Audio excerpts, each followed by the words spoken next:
Bom dia, irmãs e irmãos, paz e graça da parte do nosso Senhor e Salvador, Jesus Cristo. Mais um domingo, mais um dia de escola bíblica dominical. No domingo passado, nós não tivemos a escola bíblica porque participamos do culto de encerramento do presbitério do Salvador. Hoje, nós voltamos com as nossas lições de escola dominical. Já fiz o pedido da revista, deve chegar dentro de 15, 20 dias. Mas enquanto não chega as nossas revistas, que vão ser distribuídas para os irmãos da igreja, para os membros da igreja, vai chegar na sua casa, não se preocupe, nós vamos continuar com os estudos sobre o credo apostólico. Então, nós já tivemos 2 estudos sobre o credo apostólico, vamos agora para o terceiro estudo, dando continuidade à segunda parte do credo, que é a parte referente ao creio no Senhor Jesus Cristo. Nós vamos, nesse instante, para um louvor. Logo após o louvor, nós vamos orar e dar sequência ao nosso estudo. Louvemos ao Senhor.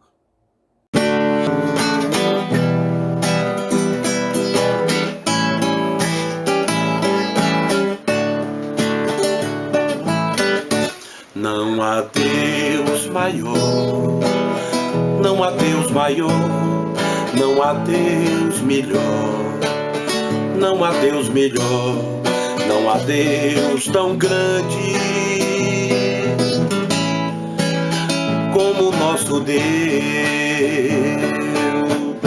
Não há Deus maior, não há Deus maior, não há Deus melhor, não há Deus melhor, não há Deus tão grande.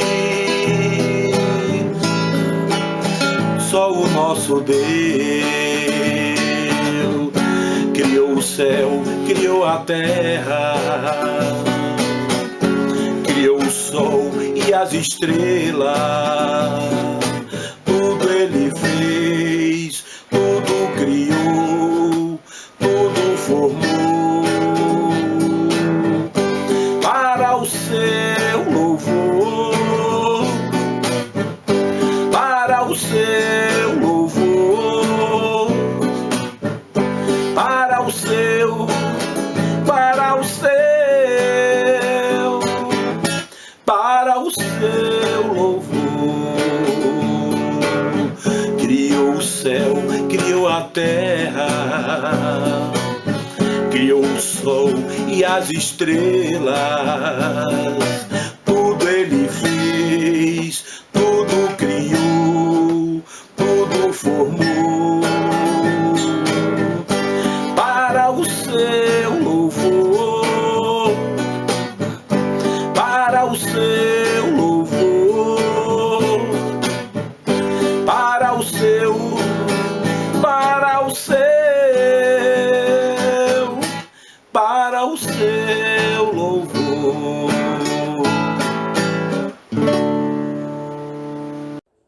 Amém? Vamos orar?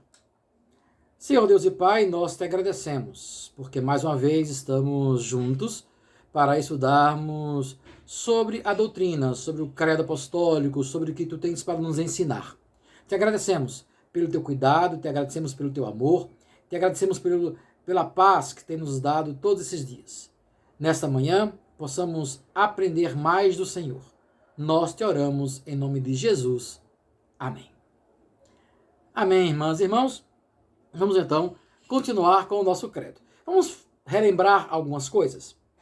Primeiramente, o nosso credo. Então, estamos trabalhando com um credo apostólico, que tem no seu texto clássico o seguinte: creio em Deus Pai, Todo-Poderoso, Criador do céu e da terra. Creio em Jesus Cristo, seu único Filho, nosso Senhor, o qual foi concebido por obra do Espírito Santo, nasceu da Virgem Maria, padeceu sob o poder de Pôncio Pilatos, foi crucificado, morto e sepultado.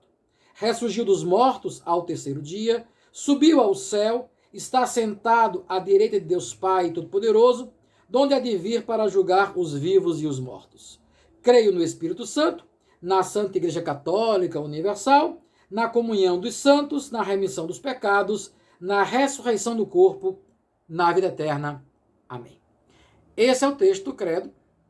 Nós já trabalhamos com vocês um pouco a importância que o credo tem para nos trazer uma pedagogia, ele é didático, é um texto escrito no qual podemos expressar, confessar a nossa fé, faz parte daqueles primeiros documentos, né, primeiros textos da igreja, em que havia uma síntese daquilo que a igreja cria.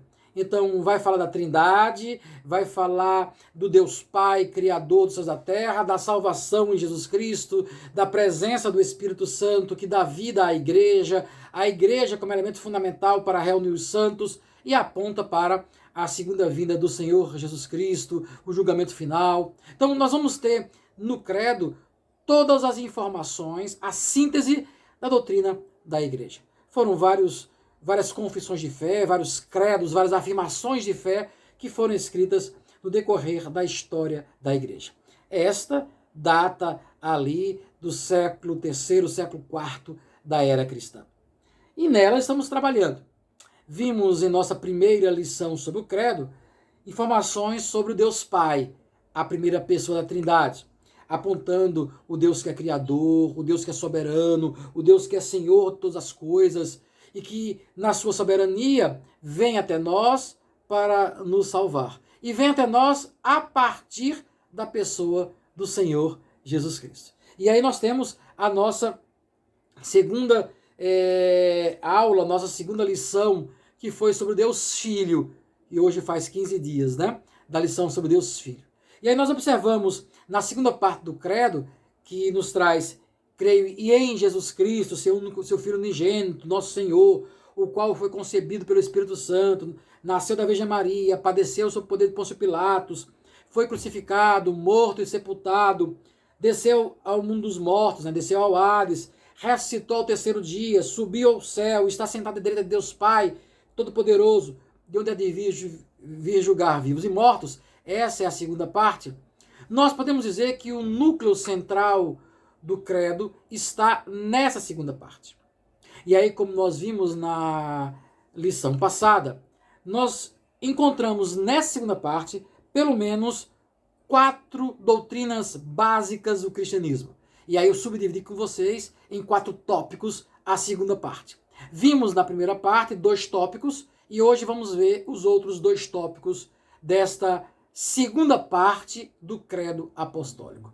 Na segunda parte do credo, nós trabalhamos já os 2 primeiros subtópicos que apontam para 2 doutrinas cristãs fundamentais.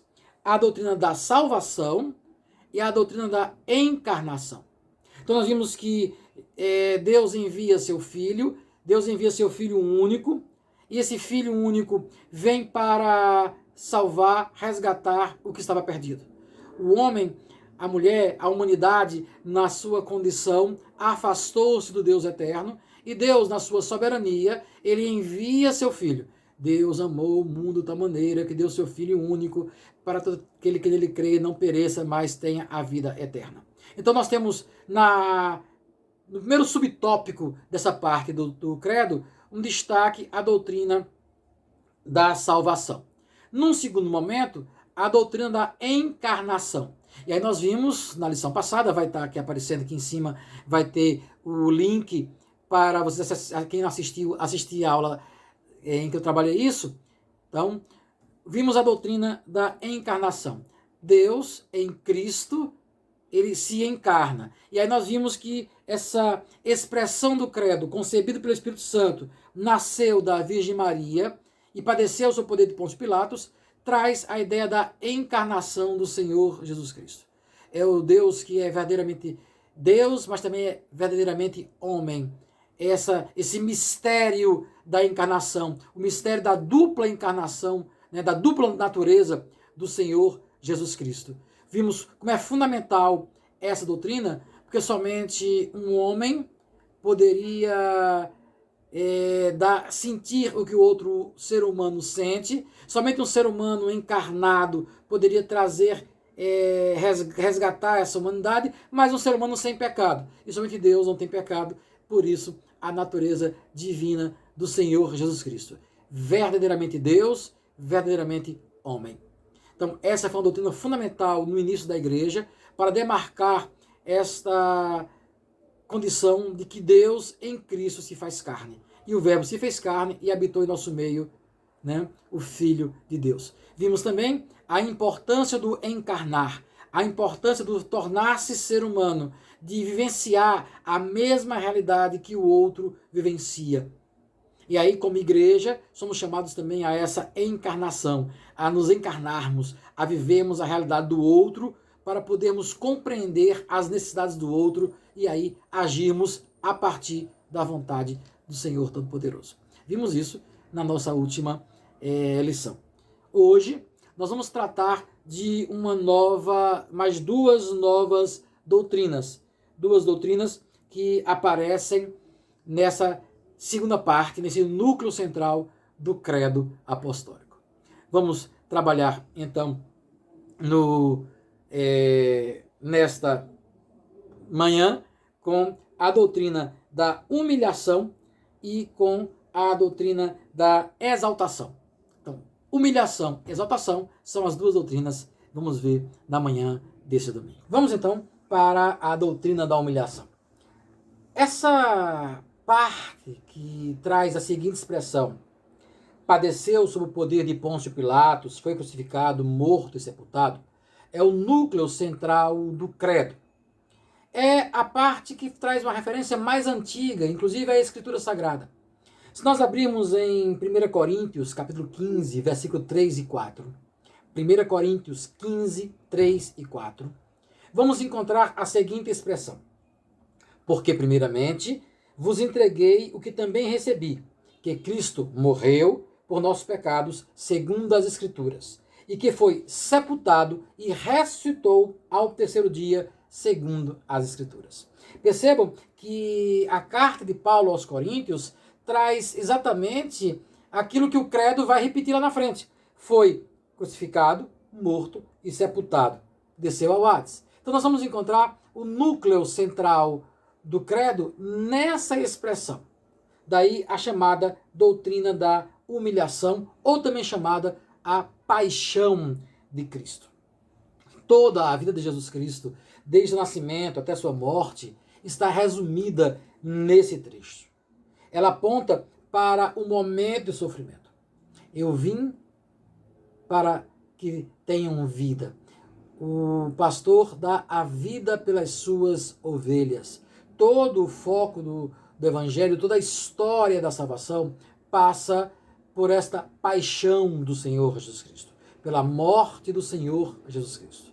Alguém já disse em algum momento que a Escritura Sagrada ela é permeada por um fio de sangue do Gênesis Apocalipse, o sangue redentor de Jesus Cristo, Filho de Deus. Então, é nessa doutrina que nós vamos encontrar esta ideia de que o Senhor Jesus Cristo teve que morrer, teve que padecer, teve que foi levado como ovelha muda perante os seus tosqueadores e não lhe abriu a boca. Toda a paixão de Cristo está expressa nesta parte do credo. E aí nós temos o padeceu sob o poder de Pôncio Pilatos. Isso lembra que a própria declaração de Pilatos, durante 3 vezes, em Lucas 23, versículos 4, 14 e 22, nós encontramos Pilatos afirmando que não encontrou culpa em Jesus Cristo, que ele era inocente. E qual é o significado disso? Significado que o inocente, o justo, pagou pelo pecado dos injustos. O Filho de Deus, a ovelha muda, que não abriu a boca diante dos seus tosqueadores, a ovelha sem mácula, ela é oferecida em resgate dos demais. Quando Pilatos declara que Jesus é inocente, não encontrou nesse homem culpa alguma para que pudesse ser condenado como sendo um preso político apontado e acusado pelos judeus naquele momento, Pilatos diz: olha, eu não encontro nele culpa nenhuma, eu vou lavar as mãos, vocês que julguem, porque nele não tem culpa, ele é inocente. É aquele que dá a vida em favor das ovelhas. É o Cordeiro de Deus que tira o pecado do mundo. É o sofrimento, é a paixão do Senhor Jesus Cristo. Jesus Cristo, ele foi condenado mesmo sendo inocente. Jesus Cristo, ele foi condenado em nosso lugar. A morte e morte de cruz é a morte que humilha, é a morte de alguém que paga um preço por mim e por você. Muitas vezes nós temos deixado de falar da paixão de Cristo, da sexta-feira da paixão. Muito falamos da ressurreição, do domingo da ressurreição, mas esquecemos de falar do madeiro, da cruz que Cristo carregou. A ideia de que a cruz está todos os nossos pecados, toda a nossa vida, toda a nossa condição de mulheres e homens pecadores que desobedecem a Deus, que agem contrária à vontade de Deus, que têm práticas que Deus abomina, exploração, miséria, maldade humana, discórdia, tudo aquilo que Deus desagrada, que é nossa prática enquanto homens e mulheres, Cristo Jesus, na cruz do Calvário, carregou sobre si. É o inocente que paga pelos culpados.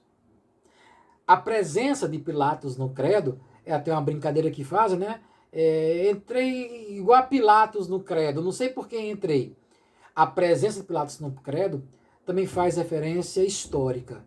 Mostra que Jesus Cristo está inserido na história, no período histórico em que Pôncio Pilatos era, então, ali aquele que estava representando Roma na Judéia. Historicamente, Jesus está situado nesse momento. A presença de Pilatos no credo não só aponta para a afirmação dele de que era inocente, Jesus era inocente, mas também traz essa inserção histórica do credo. Jesus Cristo padeceu sob Pôncio Pilatos e foi crucificado. O pior de todos os castigos, o pior tipo de morte da época na Roma conhecida era essa. A morte para o traidor político, a morte para aquele que levantava-se contra Roma, devia ser humilhado, morto, exposto em praça pública, a humilhação do seu corpo, para que as pessoas pudessem ver aquilo e não mais fazer. Não cometerem as mesmas práticas. É interessante, tem um texto de Michel Foucault, na verdade o livro dele, Vigiar e Punir. Michel Foucault relata algumas práticas de tortura, algumas práticas de pena para pessoas que eram acusadas, julgadas por praticarem atos contrárias às normas da sociedade. Então, no capítulo 1, se eu não estou enganado, o 2 do livro Vigiar e Punir, Michel Foucault retrata um desses atos de humilhação, um desses atos de pena para pessoas que cometiam atos chamados atos pecaminosos, não, a expressão não seria essa. Atos que são contrárias à norma da sociedade, à moral da sociedade, crimes bem hediondos. E aí tem um crime, ele narra um crime de um patricida, o cara matou o pai, ele é julgado, e aí ele vai narrando como é que é a morte, como é que era a morte, como foi a morte daquela pessoa. Ele é puxado, então, carregado pelas ruas da cidade, nu, puxado por alguns cavalos, e aí diz que no final amarram 4 cavalos nos seus membros, né, mãos, 2 pernas, são puxados até que ele possa quebrar o seu corpo. É uma cena que Foucault narra bem triste, bem penosa, bem uma aberração. E aí, quando ele vai tratar a ideia do vigiar e punir, que a punição era uma forma que havia para que as pessoas, vendo a punição, não quisessem praticar tais atos. A questão é que houve muitas punições e as pessoas continuaram praticando seus atos. Depois Foucault vai fazer um outro caminho, que é a ideia do vigiar, que o vigiar dá mais resultado do que o punir. Ele então vai falar sobre as várias formas de vigilância numa sociedade moderna, as formas de vigiar os corpos, vigiar os comportamentos e as várias facetas da vigilância. O que acontece com Jesus Cristo, na sua humilhação, era a forma de dizer, olha, esta pessoa que rebelou-se contra o Estado romano, essa pessoa que rebelou-se contra a religião judaica, ele vai morrer de forma humilhante. Vai carregar uma cruz pelo caminho, vai cair, vai ser chicoteado, foi coroado com coroa de espinhos, foi crucificado, vai morrer, e quando pedirem água vão dar vinagre, toda uma forma de humilhação. A humilhação do Senhor Jesus Cristo é a humilhação que deveria ser de pessoas culpadas, pecadoras e pecadores, eu e você. Cristo, então, carrega sobre si a nossa culpa, carrega sobre si a nossa maldição. Paulo, escrevendo aos Gálatas, diz que maldito aquele que for pendurado no madeiro. Jesus carregou sobre si a nossa maldição. Ele foi levado à morte para pagar aquilo que eu e você, nós, humanidade, cometemos. Atos de desobediência a Deus. Pecado. Condição humana que afasta o homem de Deus.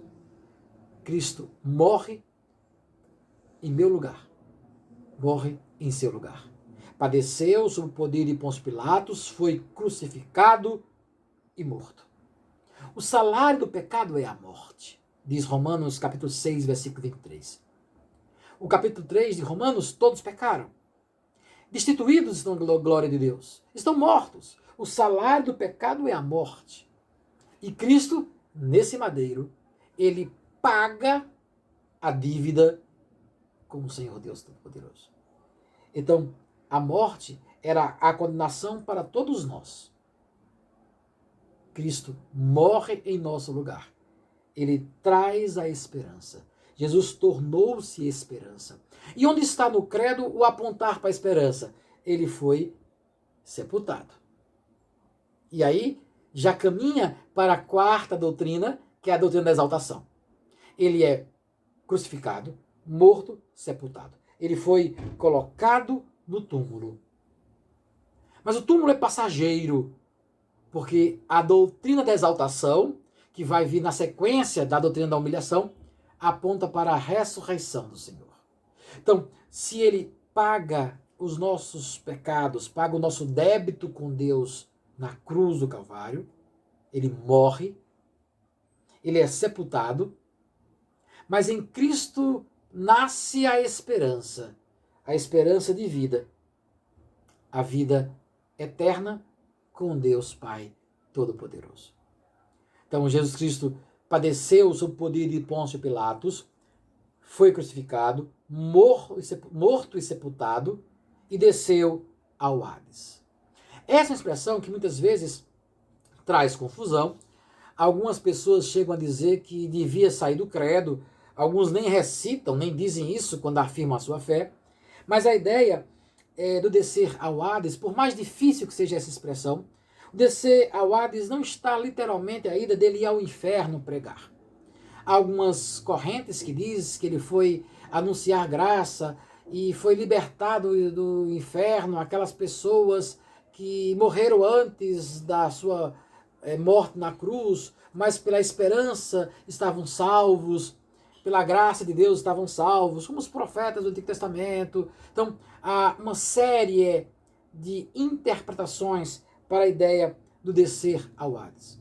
O professor Cristófani, na sua abordagem sobre o credo apostólico, ele deixa bem claro que a ideia deve ser percebida como Deus, como Cristo, que está no lugar de separação entre Deus e o homem, onde o lugar onde Deus é adversário do homem, porque é o lugar dos mortos, pessoas que foram separadas por Deus. E Cristo vai a esse lugar. Cristo se faz presente no lugar onde os homens e mulheres foram separados de Deus. A presença de Cristo no Hades aponta para a esperança, para esse que torna-se a ponte, o elo de ligação entre o homem morto pelo seu pecado e o Deus vivo. Cristo que morre para nos restaurar a vida. Então, Cristo vem até a nossa morte para nos trazer vida. Desce ao Hades, desce no lugar dos mortos, está no lugar em que nós deveríamos estar. Mas pela sua graça, ele nos resgata, ele nos traz de volta ao Senhor Todo-Poderoso. Ele aponta para a nossa esperança. Se a nossa esperança em Cristo Jesus se limitasse apenas a essa vida, nós seríamos os mais infelizes, os mais miseráveis de todos os homens. A doutrina da humilhação de Cristo, da paixão de Cristo, faz parte do nosso processo de redenção humana. Então Cristo não só veio nos salvar, doutrina da salvação, Deus enviou seu Filho, não só a doutrina da encarnação, ele se encarna, passa a ver como um de nós, ele está presente no nosso meio, mas ele padeceu sob o poder de Pôncio Pilatos, ele foi crucificado, morto, sepultado, ele desceu ao Hades. Vejam que a doutrina da humilhação, da paixão de Cristo, ela é central dentro do cristianismo. Sem a morte de Cristo, sem Cristo carregar sobre si, sobre os seus ombros, a nossa condição de pecadores e pecadoras, não haveria cristianismo. Há um significado profundo para nós. Entender que Cristo se encarna, ele assume a forma humana para sentir as dores humanas e intervir na história humana, resgatando esse ser humano. Sentir a dor do outro, perceber a necessidade do outro, se colocar no lugar do outro e resgatar. Ir no lugar onde o outro está morto e resgatar esse que está morto. Foi isso que Jesus Cristo fez. Ele veio até nós, se fez um de nós, nos resgatou, pagou um preço por isso e nos tirou do lugar dos mortos. Nós, como igreja, também somos chamados a exatamente isso. A ir no lugar dos mortos e resgatar as pessoas. Não mais pelo nosso poder, não pelo poder humano, mas o poder de Cristo, que morreu por nós, deu a vida por nós, pagou o preço e nos resgatou. Vejam esse paralelo entre a ação de Cristo na cruz e a missão que Deus nos dá em Cristo, como igreja, de resgatarmos pessoas. Sentirmos a dor do outro, nos identificarmos com o outro e agirmos para resgate do outro. Muitas vezes, nós não chegamos até o outro. Nos mantemos nossa condição de superiores, melhores. Não queremos sentir a dor, sentir o cheiro do outro, sentir a pele do outro. Não queremos tocar no outro, porque esse toque, esse cheiro, essa pele nos machuca, dói em nós. Cristo tomou sobre si as nossas dores. ele carregou sobre os seus ombros os nossos pecados. Ele se encarnou, ele morreu, ele foi morto, sepultado, desceu ao Hades por amor. A igreja é chamada a agir também por amor. Essa é a doutrina da humilhação. Mas nós temos essa segunda parte, mais uma quarta doutrina, que é a chamada doutrina da exaltação. Então, concluindo a segunda parte do credo, ressurgiu dos mortos, ao terceiro dia subiu ao céu e está assentado à mão direita de Deus, Pai Todo-Poderoso, de onde há de vir julgar vivos e mortos. Essa parte da confissão, essa parte do credo, aborda a chamada doutrina da exaltação. E aí, essa doutrina da exaltação, ela aponta para três aspectos fundamentais: a ressurreição do Senhor Jesus Cristo, a ascensão do Senhor Jesus Cristo e a segunda vinda do Senhor Jesus Cristo. Ressurreição, ascensão e segunda vinda são abordadas nessa parte da chamada doutrina da exaltação que o credo nos apresenta. Ele ressuscitou, ressurgiu dos mortos ao terceiro dia. O triunfo de Jesus sobre a morte selou não apenas a vitória sobre o nosso pior inimigo, a morte, mas essa ressurreição de Jesus Cristo nos traz outros benefícios. Por exemplo, a nossa justificação foi obtida. Com a ressurreição, Deus em Cristo nos declara justos, sem pecado. Inocentes. Inocentes não porque nós não pequemos, mas inocentes porque Cristo cumpriu, Cristo morreu pelos nossos pecados. Ele ressurgiu. A ressurreição do Senhor aponta para essa ideia da justificação. Nós tivemos a nossa justificação obtida. Isso nos inclui na sua imortalidade. A ressurreição nos coloca agora como em Cristo imortais. Nós ressurgimos com Ele. Morremos para o velho homem e ressuscitamos com Cristo na sua ressurreição. Nós somos agora feitos nova criatura. E aí a promessa do Senhor Jesus Cristo, a promessa de Deus na sua Escritura, de que nós vamos ressuscitar para Ele. E aí a ressurreição, além de trazer essa ideia da justificação, desta eternidade, nos aponta para uma nova vida, o viver uma nova vida. A ressurreição nos motiva para vivermos uma nova vida na esperança da ressurreição.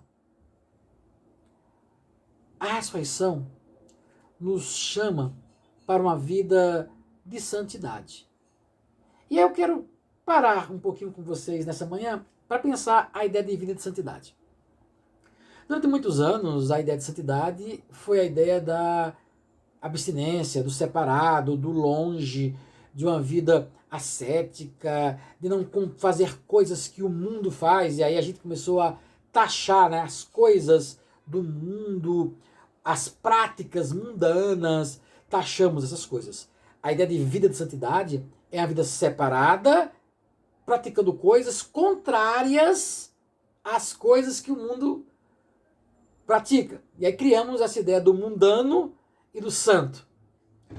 A ideia de santidade, a ideia de motivados a uma vida santa, e a ressurreição aponta para a nova vida em Cristo, é a vida que promove vida. A santificação é a vida que promove vida. São práticas que gerem vida, contrárias às práticas que geram morte. Então a vida santa é a vida em que não discrimina pessoas. É a vida que não explora pessoas. É a vida que cuida de pessoas. É a vida que respeita o diferente, que convive com o diferente. É a vida santa que faz com que, mesmo sentado com pecadores e beberrões, identificado visualmente por eles, porque assim Jesus Cristo foi feito, mas nesse meio gera vida. multiplica pães, multiplica peixes, cura enfermos, está ao lado de pessoas, sentando com essas pessoas, partilhando vida com essas pessoas, consolando essas pessoas, alegrando os corações dessas pessoas. Não nos ardia o coração quando ele falava? Lembram da história dos discípulos no caminho de Emaús? Tristes, Jesus traz a palavra de consolo. Jesus repreende. Jesus alegra.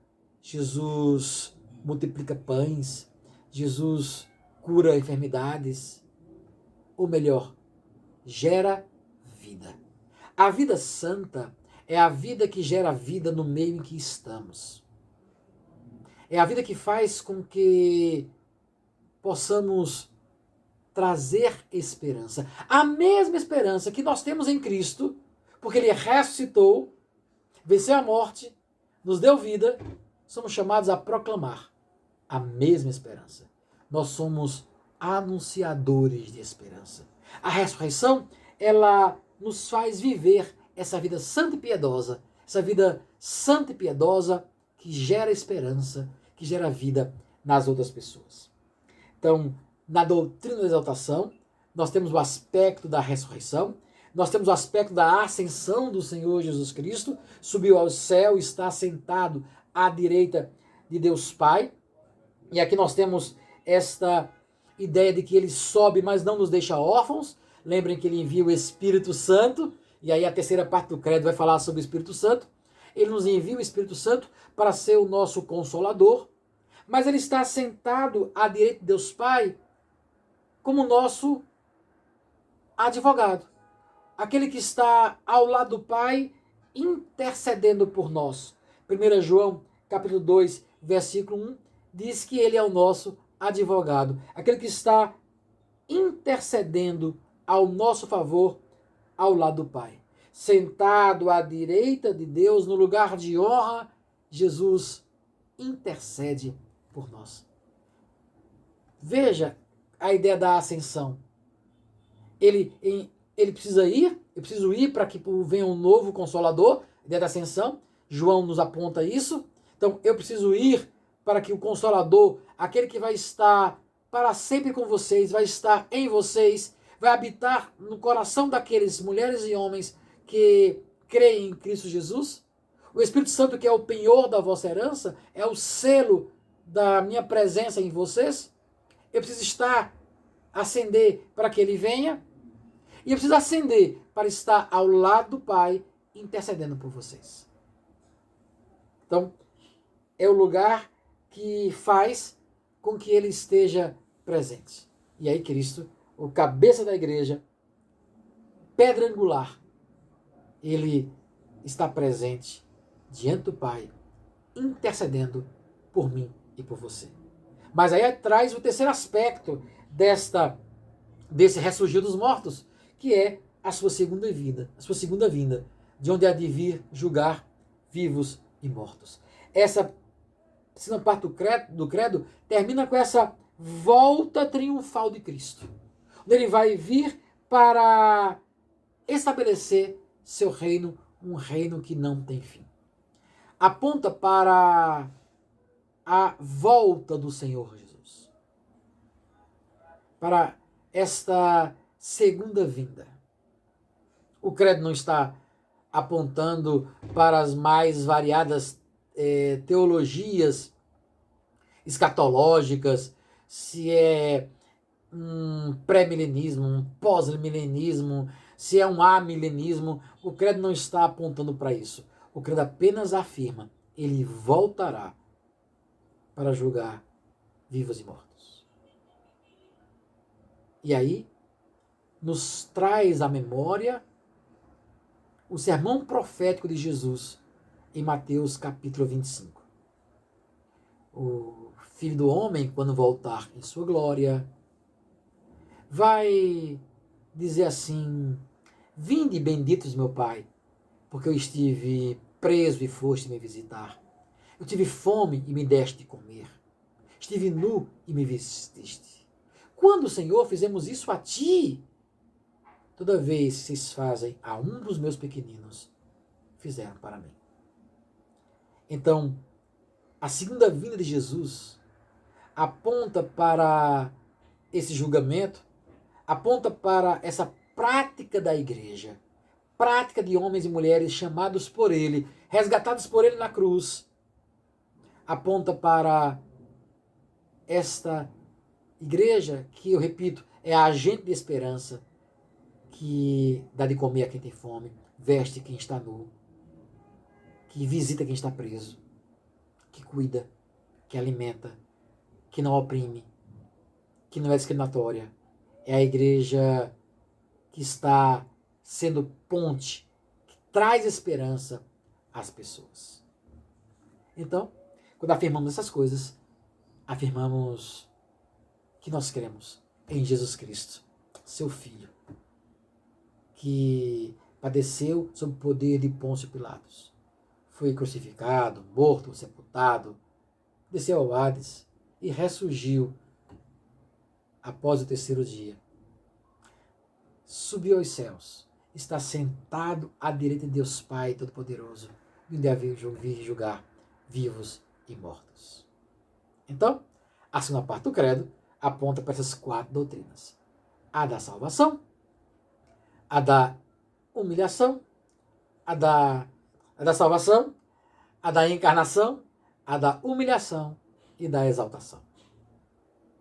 Percebe?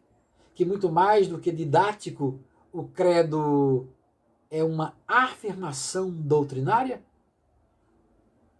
A doutrina sintetizada no credo apostólico. Vamos ficar por aqui por hoje. No próximo domingo, vamos trabalhar então a terceira parte do credo, que refere-se ao Espírito Santo. E aí, concluímos o credo falando da igreja, então a gente fecha no próximo domingo o credo apostólico. E aí vamos esperar as revistas, ela deve chegar nesse meio aí, para que logo tenhamos voltemos com nossos estudos da revista. Tá bom? Vamos então para mais um louvor. No retorno a gente ora, partilha alguns avisos com vocês para o dia de hoje. Louvemos ao Senhor.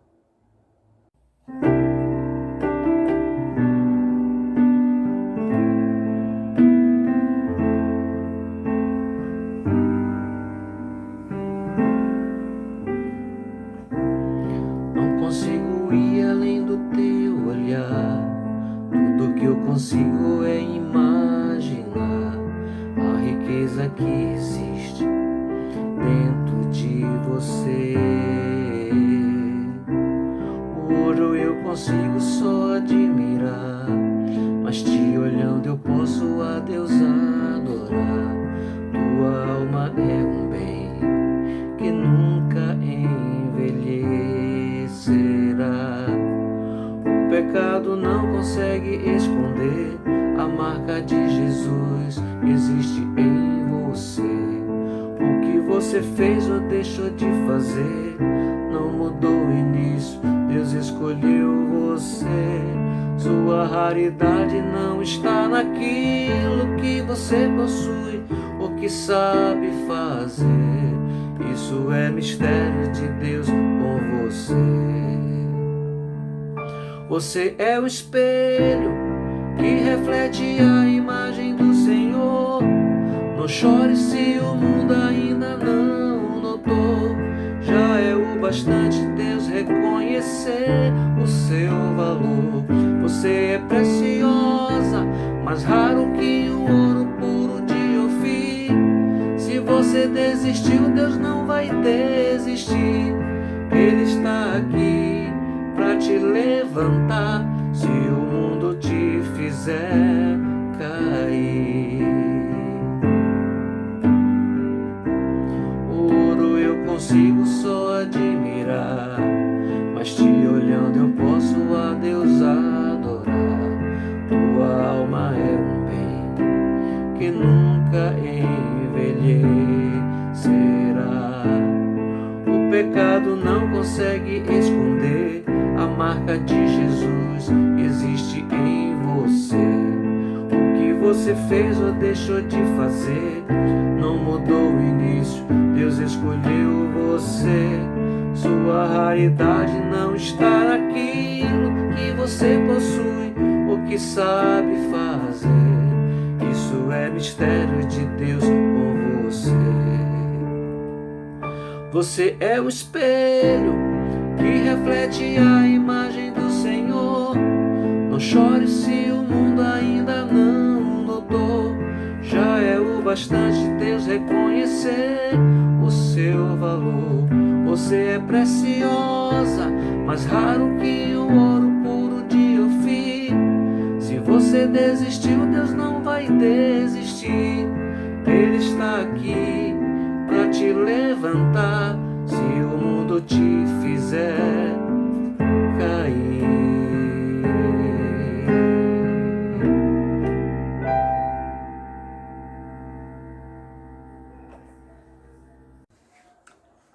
Amém. Irmãos, hoje, dia 7, é aniversário de nossa irmã Silvia. Parabéns, Silvia, que Deus te abençoe ricamente, que o Senhor Todo-Poderoso derrame ricas bênçãos sobre a sua vida. Louvamos a Deus porque você existe, pelo seu exercício ministerial, pelo seu cuidado para com a sua família. Deus possa abençoar ricamente a sua vida. Hoje à noite nós temos culto, celebração dominical às 18 horas, mais uma vez junto com os irmãos da IPU de Muritiba. E no culto hoje à noite nós teremos celebração da Santa Ceia. Eu vou celebrar com vocês no culto hoje, primeiro domingo do mês de fevereiro, vamos celebrar a Santa Ceia. Então prepare o seu suco de uvas, seu vinho, seu pão, prepare sua mesa, arrume sua mesa, para que juntos possamos partilhar pão e vinho. Juntos vamos comer o pão, vamos beber o vinho, vamos partilhar do corpo de Cristo hoje à noite no culto às 18 horas. Teremos louvores, teremos proclamação da palavra, Eucaristia. Nossa celebração será uma celebração festiva hoje à noite, 18 horas. Nessa semana, na terça-feira dessa semana, nós voltamos com o nosso estudo bíblico. Então, a cada 15 dias, e agora é dia de estudo bíblico. Vamos estudar o livro dos Salmos, estamos estudando o livro dos Salmos, e o foco desse próximo encontro será o estudo do Salmo número 4. Então, o Salmo 4 é o nosso estudo da próxima terça-feira, 7h30 da noite, no Google Meet. Na terça-feira eu disponibilizo a sala para vocês no Google Meet. Se você não é da nossa comunidade, da IPU do Salvador e quer assistir, manda um recadinho aqui no chat, nos comentários aqui do YouTube. Coloca um comentário aí e você pode então dizer: Rômulo, manda o link do Meet que eu quero participar do culto, do estudo bíblico na próxima terça-feira. Coloca aqui o seu e-mail e eu vou disponibilizar para você o link do Google Meet, aqui nos comentários mesmo do YouTube. Tá bom? Deus possa nos abençoar. Tenhamos uma semana de paz e bênção. E à noite nós voltamos com o nosso culto, nossa celebração dominical. Vamos orar ao Senhor? Pai Santo, Pai Bendito, nós te agradecemos porque podemos mais uma vez estudarmos Tua Palavra, estudarmos a doutrina da Tua Palavra, nos debruçarmos dentro do credo e nessa manhã vemos a importância da morte do Senhor Jesus Cristo, da ressurreição do Senhor Jesus Cristo, para que possamos ter vida e vida abundante. Muito obrigado, Pai Santo, pela vida da Tua igreja, muito obrigado a Deus pela vacinação que está surgindo em nosso meio, que pessoas da nossa comunidade começam a ser vacinadas. Muito obrigado, Senhor, porque tens cuidado de nós. Logo, logo, temos a certeza que Tu vais permitir que voltemos a nos reunir presencialmente no templo que Tu nos deste. Ó Deus, quero Te agradecer pela vida de Silvia, obrigado pela Tua serva, presbítera da Tua igreja, mulher, ó Deus, que tem cada vez mais aprendido a Te amar e a Te servir. Obrigado por Silvia. Justamente com ela, Senhor, abençoa sua irmã, sua filha, abençoa, ó Deus, a família da Tua serva. Nós pedimos paz, saúde, bênção, para que ela possa cada vez mais crescer no conhecimento e na graça do Senhor e Salvador Jesus Cristo. Ó Pai, fica conosco, dá-nos uma semana de bênção, uma semana de paz, dá-nos cada dia mais a alegria de nós Te servirmos. É em nome de Jesus que nós Te oramos e pedimos a tua bênção. Que a graça do nosso Senhor e Salvador Jesus Cristo, o amor de Deus, bendito e eterno Pai, a comunhão do Espírito Santo, seja com vocês, irmãs e irmãs, hoje e para todo sempre.